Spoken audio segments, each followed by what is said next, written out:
Well, it's wonderful to have an opportunity to visit with Prime Minister Abbott. We had a chance to meet when I had the great honor of addressing the Australian Parliament, and we are so glad to be able to return the favor in the Prime Minister's first visit here to the Oval Office. We don't have a better friend in the world, as well as the Asia-Pacific region, than Australia. They are a treaty ally. We cooperate on a whole range of issues. Historically, there hasn't been a fight that the United States was in that Australia wasn't standing shoulder to shoulder with us. And most recently in Afghanistan, Australian troops have made enormous contributions and made enormous sacrifices, and we're very grateful to them for that. We had the opportunity this morning to discuss a wide range of issues, many of them focused on the importance of the Asia-Pacific region. We discussed the security cooperation that is continuing to deepen between our two nations as treaty allies. In addition to the Marines that are now in Darwin and the rotations that have been established, we actually have arrived at additional agreements around force postures that will enhance the bilateral cooperation between our militaries and give us additional reach throughout this very important part of the world, and we're grateful for the cooperation there. I should note that Australia, under the Prime Minister's leadership, is increasing its defense budget even under tough times, recognizing that we all have to make sure that we're doing our fair share to help maintain global order and security. We had an opportunity to discuss the strong commercial ties between our two countries, and both of us have been very invested in trying to bring the Trans-Pacific Partnership, the TPP, to a successful outcome. Negotiations continue, but Australia has been a very constructive partner in that process, and we both agree that not only can this agreement help to bring about jobs and growth for our respective populations, but it will also help establish the kinds of norms and free market principles throughout the region that will be important for our long-term prosperity. We had an opportunity to discuss the work that we've tried to do in the region with organizations like ASEAN to maintain basic rules of the road when it comes to maritime issues, the South China Sea. Obviously, both the United States and Australia have enormous trade relationships with China, and we both agree that it's important to continue to see China prosper and rise.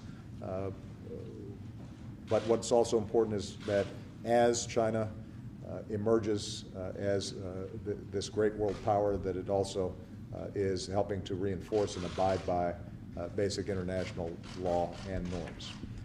And we had an opportunity to discuss some of the hot spots and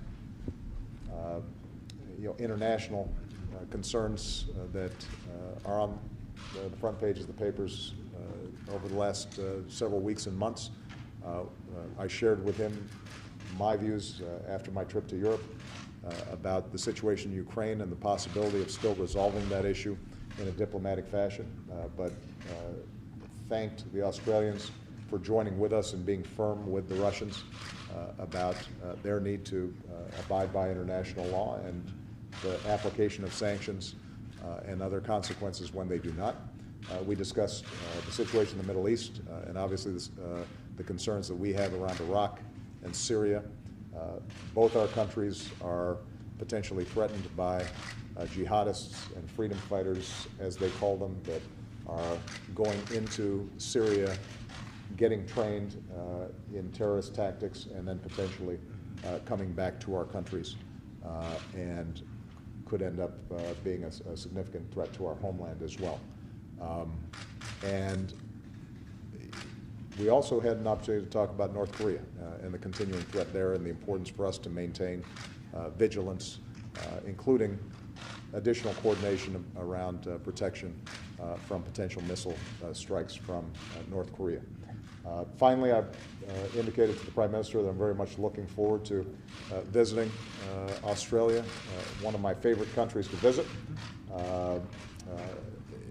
for the G20, and assured him that we want to cooperate in any ways that we can to ensure that Australia's renowned hospitality is also coupled with a very productive set of G20 meetings to talk about global growth. So I think that the Prime Minister and I share a whole range of concerns, but we also see a whole range of opportunities out there for increased cooperation, and I'm very glad that he's had the chance to come by today and have a very productive meeting. So, thank you, Tom.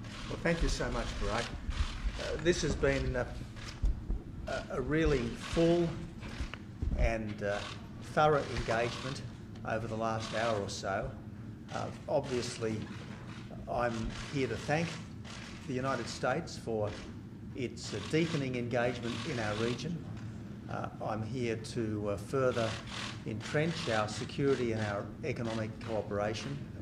I'm here to celebrate the extraordinary friendship between the Australian and the American peoples, and I'm thrilled to have you coming to the G20 in November, because we have a very important job in November in Brisbane to accelerate economic growth around the world so that we have more prosperity and more jobs. Obviously, right now, there are a whole range of security issues which the United States is leading on, and where Australia is doing our part to secure the freedom and the safety of the world and its citizens. I want to assure the President that Australia will be an utterly dependable ally of the United States. The United States has had to bear many burdens, many burdens. The United States has paid a very high price to secure freedom and prosperity for many countries, not just itself. And the United States should never have to do all that work on its own. So it's been a terrific discussion, and I think that many good things will come from this meeting today. Well, thank you, Tom. I'm going to take just one question, Mr. President, are you considering drone strikes or any sort of action to stop the insurgents in Iraq? Well, this is an area that we've been watching with a lot of concern, not just over the last couple of days, but over the last several months. And we've been in close consultation with the Iraqi government. Over the last year, we have been providing them additional assistance to try to address the problems that they have in Anbar, in the northwestern portions of the country, as well as the Iraqi and Syrian border. That includes, in some cases, military equipment. It includes intelligence assistance. It includes a whole host of issues. But what we've seen over the last couple of days indicates the degree to which Iraq's going to need more help. It's going to need more help from us, and it's going to need more help from the international community. So my team is working around the clock to identify how we can provide the most effective assistance to them. I don't rule out anything because we do have a stake in making sure that these jihadists are not getting a permanent foothold in either Iraq or Syria, for that matter.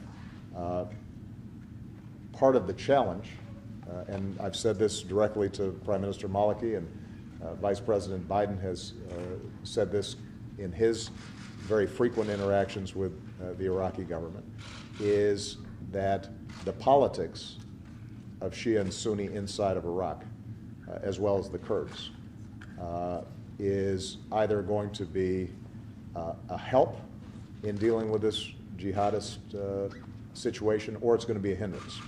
And frankly, over the last several years, we have not seen the kind of trust and cooperation develop between moderate Sunni and Shia leaders inside of Iraq, and that accounts in part for some of the weakness of the state, and that then carries over into their military capacity. So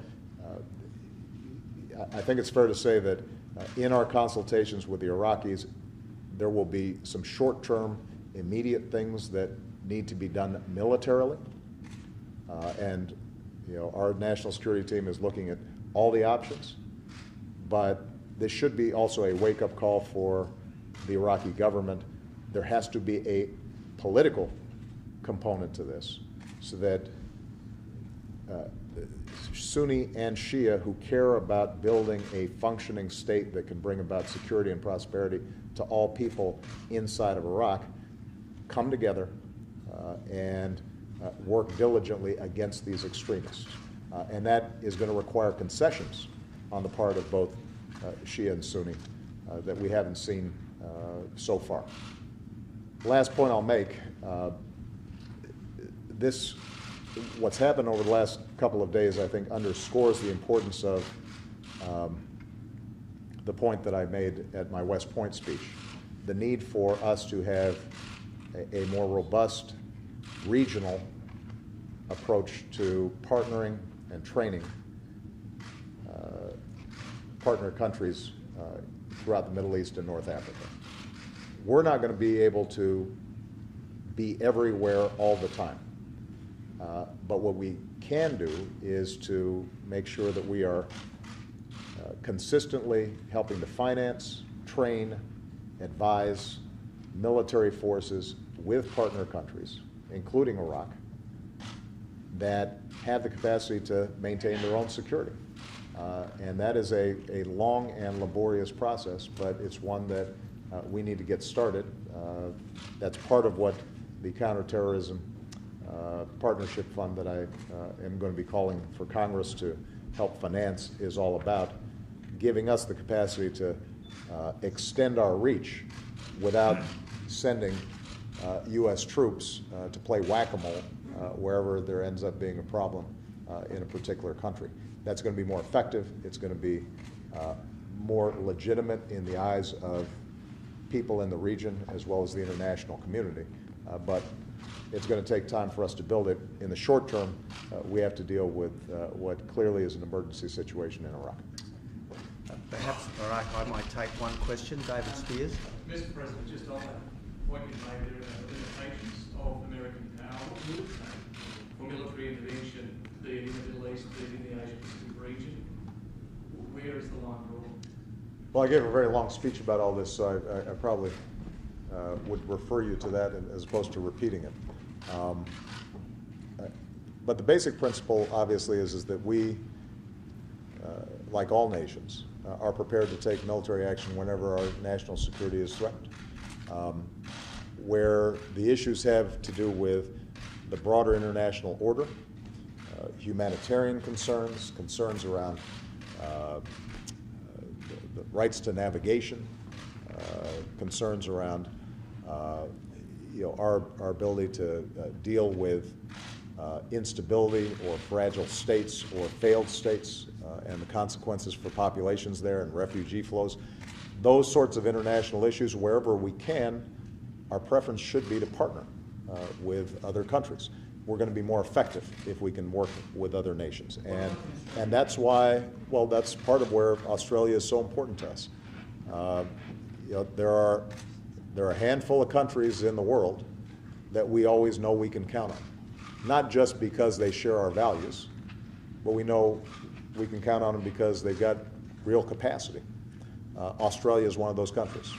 We share foundational values about liberal democracies and human rights and a worldview that's governed by international law and norms. And Aussies know how to fight. And I like having them in a foxhole if we're in trouble. So I can't think of a better partner. Part of our task now in a world where it's less likely that any particular nation attacks us or our treaty allies directly, but rather more typically that you have disorder, asymmetric threats, terrorist organizations, all of which can be extraordinarily disruptive and damaging, but aren't the traditional types of war that so often we've been equipped to fight, it becomes that much more important for us to start building new partners who aren't going to be as capable as the Australians right away, aren't going to be as capable as our own troops. And that's going to take some time, it's going to take some resources, but we need to start now. We've learned some lessons over the last decade, and we need to start applying them. All right? Thank you, everybody.